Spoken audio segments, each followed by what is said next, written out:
exercise program developed to help with posture and improve bone health, both of which are key to preventing osteoporosis. So, after some type of a gentle warm-up, like going for a walk, you can start seated in a chair. We're going to start by moving the shoulders. This is a mobilization exercise. So you're going to roll your shoulders up, back, and down slowly and smoothly. You can do that 4 to 5 times in a row.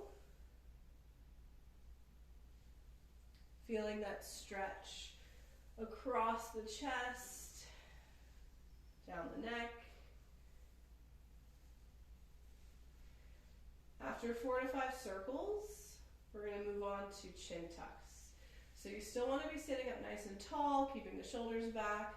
You're going to tuck your chin, keeping your chin level to the ground. So you'll draw your chin back like you're giving yourself a double chin. Hold for 5 seconds. You can also use your finger to apply a little overpressure at the chin.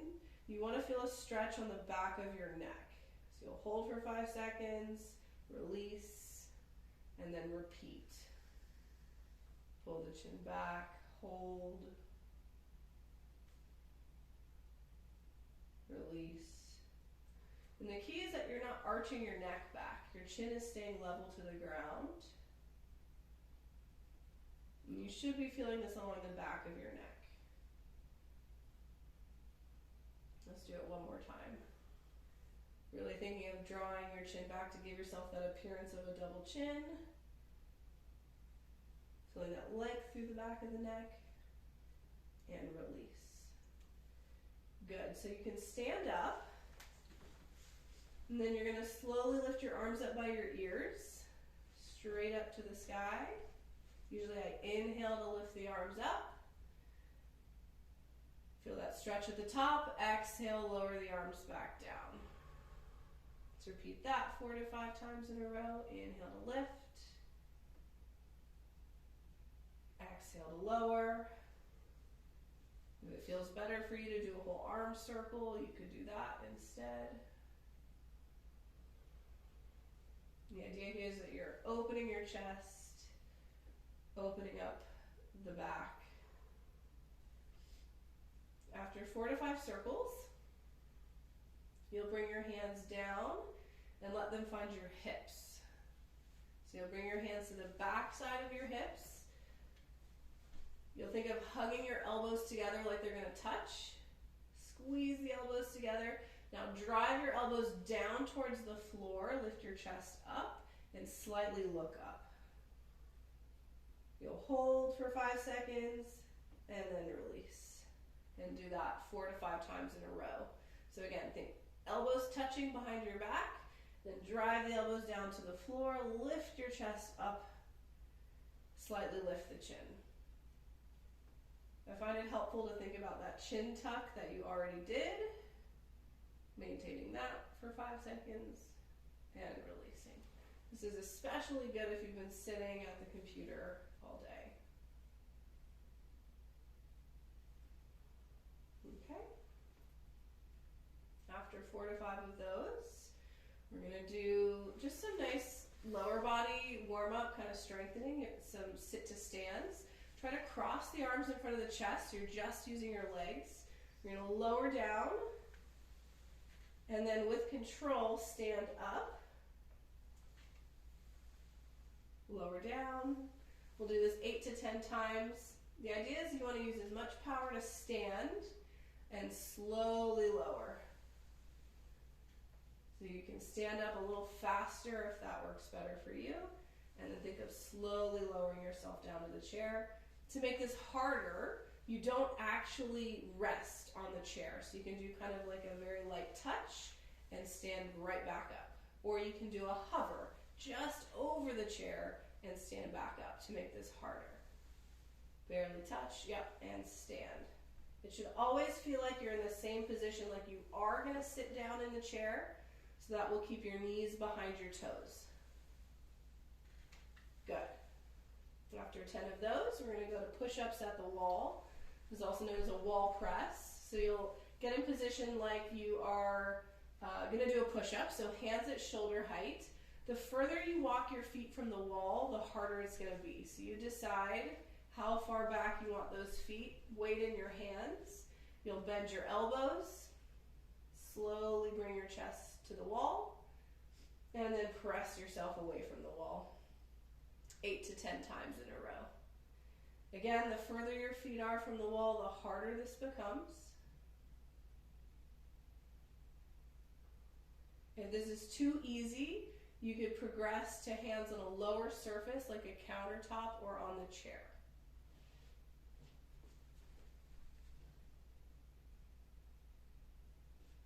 You should keep your back straight, your chin up, your hips in line with the shoulders, like you're holding a plank. Okay?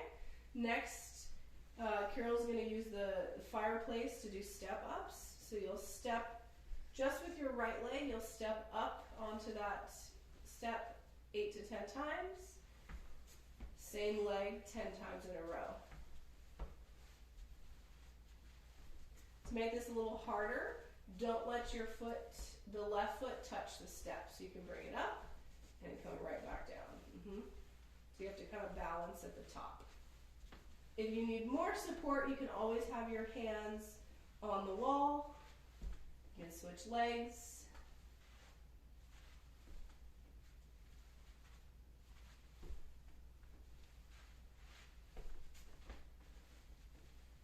Eight to 10 times on each leg.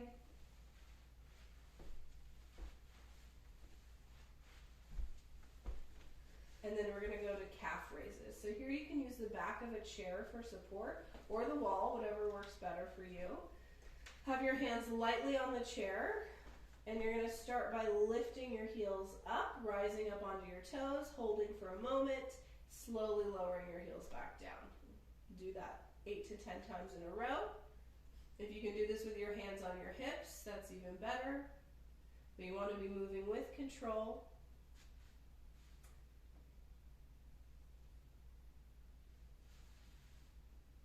Thinking of the top of your head reaching straight up to the ceiling.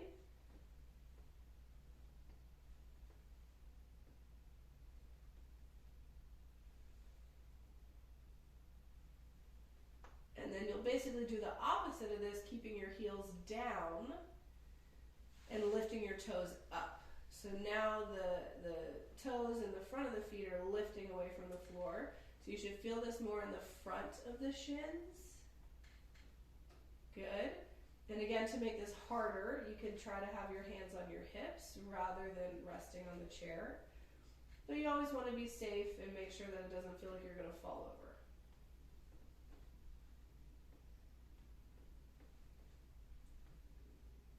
After 10 of those, we're going into hip strengthening. So you'll have your hands on the back of the chair again, and you're going to start by standing on your right leg. Swing your left leg out to the side, minimizing any leaning or movement of your torso. So you're just going to sweep your left leg out to the side and bring it back in 10 times in a row. And again, to make this harder, you can have your hands on your hips.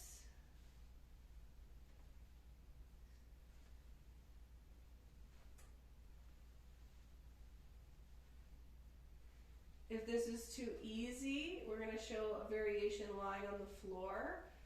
If this feels perfect for you, you can just switch to the other leg. But if you want the harder variation, Carol's going to lie down on his side and show this same exact movement, but when he's lying down on the floor, he's lifting his leg against gravity, so it becomes harder. So you'll stack your hips, keep your feet parallel, and then lift the top leg up and lower it down. I like to use a pillow here so the head is supported, or you can rest your head on your arm. The goal is not to lift your leg as high as you can, but to lift just above hip height, and you should feel the work, really the muscles of the outer hip and buttock activating. It should not feel like it's in the front of the hip or the hip flexor. After 10 of those, you can repeat on the other side, whichever you would like to do, the standing variation or the lying down variation. Next exercise is going to be for the spine. So easier is going to be sitting in the chair.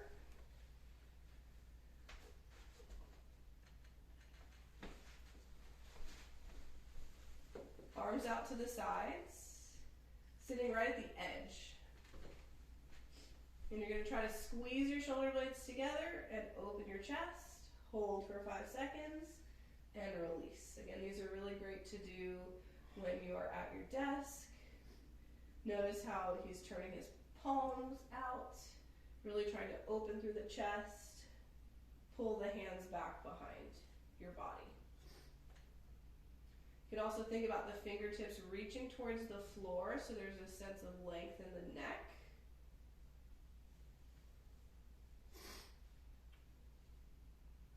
Eight to 10 times in a row, holding for 5 seconds. Keeping that chin parallel to the floor like you're doing a chin tuck. If you wanted to make this harder, you'll progress to lying down on your stomach. Now this is actually my favorite exercise of the series, so I really want you to give this one a try.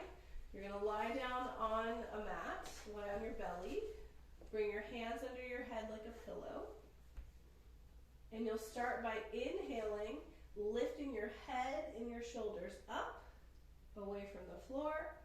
Exhale, lower yourself back down. You want to try to lift as high as you can. Inhale to lift. But it should feel like the work is really coming from your back and not just from your arms. So you want to feel the muscles along your spine actively working. Now, if this is too easy, then you try the next phase, which is to lift your elbows and your hands with your head away from the floor. Good. And use that inhale to lift up. You'll notice that Kirill's shoulder blades are coming together on his back, and this is really going to help open up the chest and improve posture. You can repeat that 5 times in a row. And then we'll come back up to standing, working on our balance next. You still want that chair handy for safety. So standing next to the back of a chair. First way to balance is going to be in tandem. So one foot in front of the other like you're standing on a balance beam. So you want your heel touching your toes. Again, try to do first hand on the chair, then like one fingertip on the chair for balance. And then eventually hands down by your sides or on your hips. You want to hold as long as you can, working up to holding this for a minute. Now he makes this look very easy. This might be more challenging for you. You want to try, if you are losing your balance, just come back to it and repeat it for a minute and then switch sides. So you'll do both feet. One in front of the other.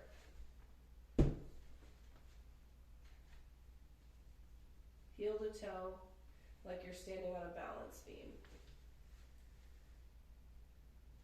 Now if this gets very easy, you can hold this for a minute. You can skip it and move on to the next exercise, which is standing on one leg. So you still want something there for support, something to hold on to. You're going to pick up one foot, so you can kind of kick your foot back behind you, and then start with, fingertips, and then gradually progressing to one fingertip, and then hands to the hips, and again, trying to hold for a whole minute. Now the key is, it should be challenging enough that it feels like you're wobbling. That's good. If you are holding on and not feeling any of that wobbling, it's not going to help your balance. So it should feel like you're almost going to fall. Okay, and then we'll move on to the other side, same thing, before going into our stretches.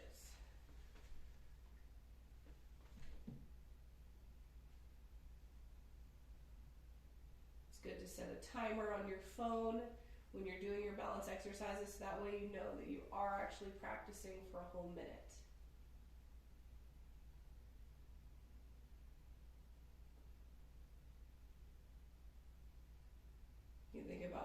shoulders back, squeezing them together, opening your chest, standing up as tall as you can.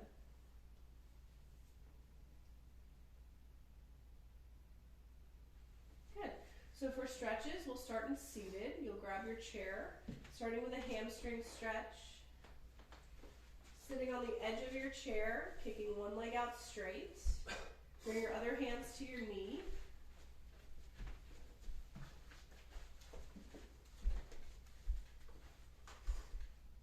And then you want to push your chest out, so you're sitting up nice and tall. The key is not to round your back here. So you want to push your chest out over your leg, and you really only have to tilt forward a little bit before you start to feel a stretch.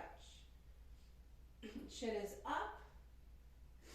You'll hold this stretch for 30 seconds to a minute. So if you have your timer out from your balance exercises, you can go ahead and just use that timer again. And then repeat on the other side. Again, thinking about that chest staying up, shoulders back. Think of a flat back as you hinge forward from your hips. Really lean into it. Not rounding your spine. So really think flat back, chest out. You shouldn't have to go very far before you feel a stretch in the back of your leg. Good. Our last stretches are going to be in standing at the wall. Hands on the wall for a calf stretch. So this is going to look more kind of like a lunge. You step one foot back as far as you can so you feel a stretch through the calf and the back side of your leg. So with your right leg back, you're trying to anchor that right heel down to the floor. You can even walk your hands higher up the wall to intensify the stretch in your chest. You want to hold this for 30 seconds to a minute. Taking some deep breaths in through the nose, out the mouth. And then go ahead and repeat on your other leg.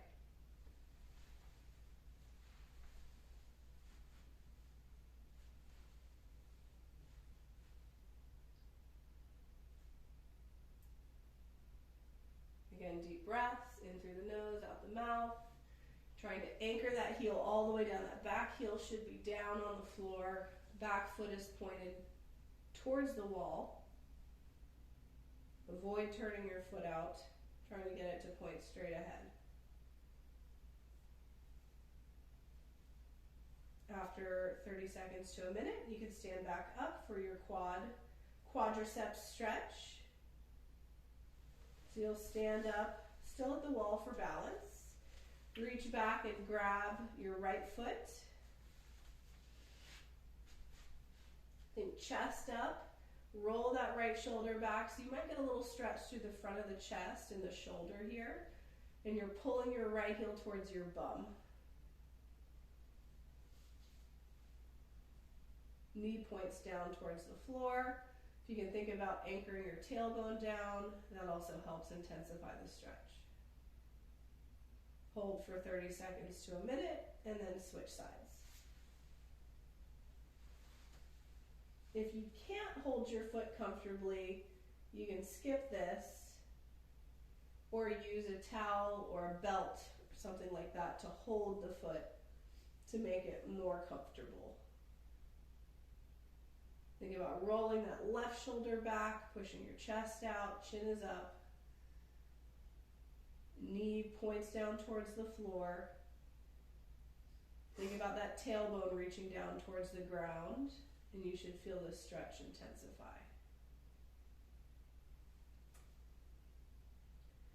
After 30 seconds to a minute, you can lower your foot. Our final stretch is the shoulder stretch. You're going to walk your hands up the wall. Walk yourself as close to the wall as you can. You're trying to really stretch through the front of the chest. If this is too easy for you, you can turn your pinky fingers towards the wall. And really think about those arms hugging in by your ears. Chin is tucked. You might rest your forehead on the wall. And you should feel a gentle stretch in the shoulders. You can hold this for 15 seconds, 30 seconds, whatever feels good, and then release. And you are all done. You've completed your exercise program. Great work.